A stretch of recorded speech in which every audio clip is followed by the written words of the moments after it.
You know, being spiritual as a kid often meant that you had trials and tribulations, and um, you could end up getting left out of things.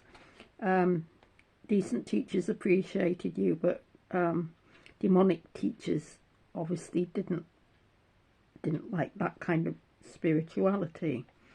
Um, and it also meant for me being spiritual in um, primary school, all these alternative thoughts and dreams, I was still able, despite having dreams of astral travel and astral projection, I was still able to memorise where most of my peers lived. After I made up for lost time at the age of 6, and after having a virus for 3 weeks, which interfered with school quite a lot, because the first year of primary school is a formative age, especially for an only child. But then I became reunited with them, and they loved me as if they'd known me all that time, and it was like they'd never missed me. Um, I I ultimately, in the next year, to catch up, I was put with the most unruly and badly behaved people from the year above. But Miss Holt, the teacher in Sale, had been awe-stricken with my progress despite all those weeks off. She had given me a great report, and then I'd reached table 2 of a possible 8. And just think if I hadn't been sickly, table 1, or it will be equivalent to where I would descend the following year, but I was put on table 2. It would have been a Swiss for me, table 1, if I hadn't taken so many weeks off due to it was scarlet fever, the virus. So much so, I was seen as an alien before my time was due, and it was due to the laws of nature, God and the universe, that progress had to be halted, and this offset the onset of childhood depression, which I got about 8 to 9 years of age. I was prone to develop this because I was learning things so rapidly, and I wasn't that different mentally from how I am now, in sort of, as far as memorizing stuff was concerned. I had a photographic memory, and I can sort of remember loads of things from my childhood too, and as a lot of people can, but it's in a kind of linear fashion. It's like a stream of consciousness almost, and it did develop in line with my spiritual progression, to match the development of the superego, because kids are ruled by the id, aren't they, when they're very young, especially babies. They're very self-centered, and they can't stop crying. So my brain cells became readily activated. And as I say, the only negative thing in Miss Holt's lesson, I think I've said this before, was staying in at break time to ensure that I consumed enough milk, which was a real struggle, as my milk teeth were a little overlapping, and they'd knock against the top of the milk bottle and they were ready to come out. And although I used the pale blue straw, just like everybody, to assist me in drinking from the milk bottle, I crawled round the tiled skirting boards in despair, because I hated milk then, and I still can't drink cold milk. I like cream, double cream and things like that, on top of things, but I don't like milk, and it went off, because I took so long to drink it. It was kind of yellow and curdly on the top, and I just wanted to be let out so that I could play with the other children, and I took so long to drinking it. It was worse than I used to succumb to colds and get all these terrible mouth ulcers, because I was low in iron, you see, and that's probably why I got scarlet fever and bronchitis. And the scarlet fever was the one that took its toll with staying off school. And the teacher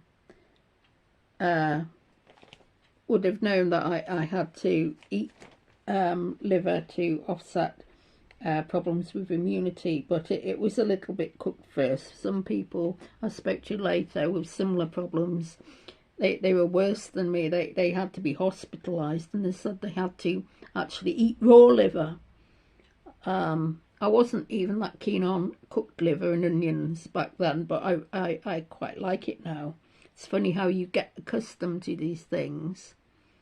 So break time dragged and time lagged when you were stuck indoors. My teachers' firm challenges resulted in a proud appraisal, however, because I'd gone through the challenges and trials. And this always happens sometimes in the workplace and in life in general. If you go through the trials, you end up being commended. And because I bore this so well, I was really pleased with how she appreciated me. And it was a feeling of real depth, perhaps more so than some of the continually disruptive chatterboxes who were slightly older than me. They were a year older, because I don't know, I can't figure that one out, because I had to stay behind, but they obviously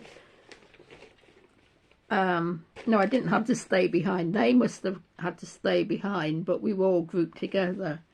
And being a fair and kind teacher, Miss Holt was discreet enough never to let this show, and she only manifested her praise on a one-to-one basis. She was a very fair teacher and quite strict when she was talking about what lessons to do next.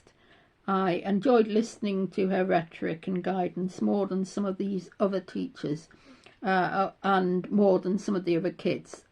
I was quite studious and I wanted to learn. I was aware that I'd had to spend a lot of time off school, but because I was a year younger than the people I was in the class with, I didn't just prefer to keep on talking. I wanted to listen and learn by active listening. An early childhood lecture was a welcome relief to break time. Even when I did finish my milk in break time, it was a struggle to find folks to play with, as I wasn't with my normal peer group. They were a year ahead, and this was to repeat itself when I moved to Tarpley near Chester. I was also put a year ahead, which I hadn't sort of progressed quite that much, even though I was top of my class at reading. But I just used to wander around lonely when I was in the infant school in Sale, searching for an adventure on a level equal to that found in books. And, you know, I'd probably consider having an imaginary friend, although I don't think I did have one. One of my earliest memories involves times where we could enter recreational activities and leave our normal process of listening to biblical stories or otherwise, and muck around with paints and paper mache in a messy but very enjoyable activity.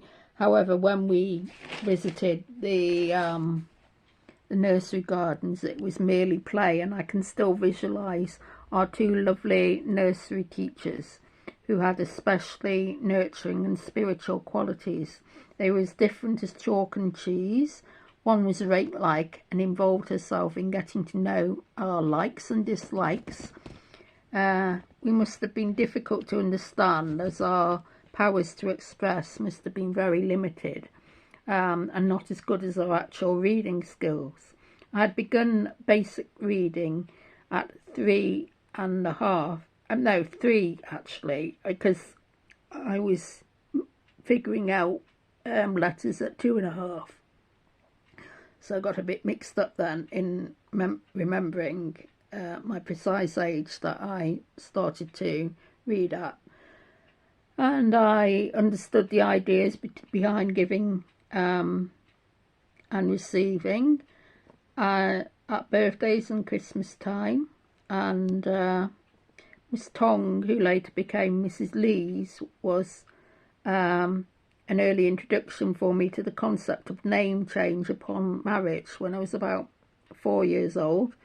And I somehow grasped this intuitively, and she was homely, natural, simple and direct in the nicest possible way. She kept everything light.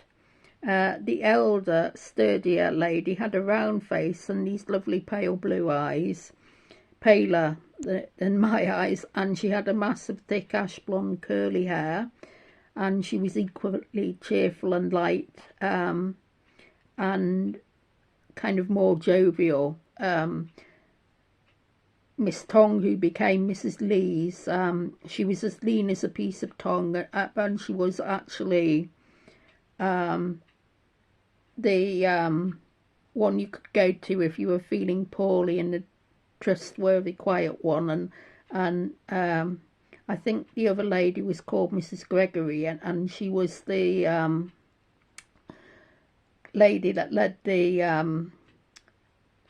introductions and introduced everyone to each other, and she was jovial and very confident. So her star sign could have been a Sagittarius. I've only got my Jupiter in Sagittarius. I'm a lovely Libra. And yes, so Mrs. Gregory was, her duties were different to Miss Tong, who became Mrs. Lees, and she actually led group talks and activities.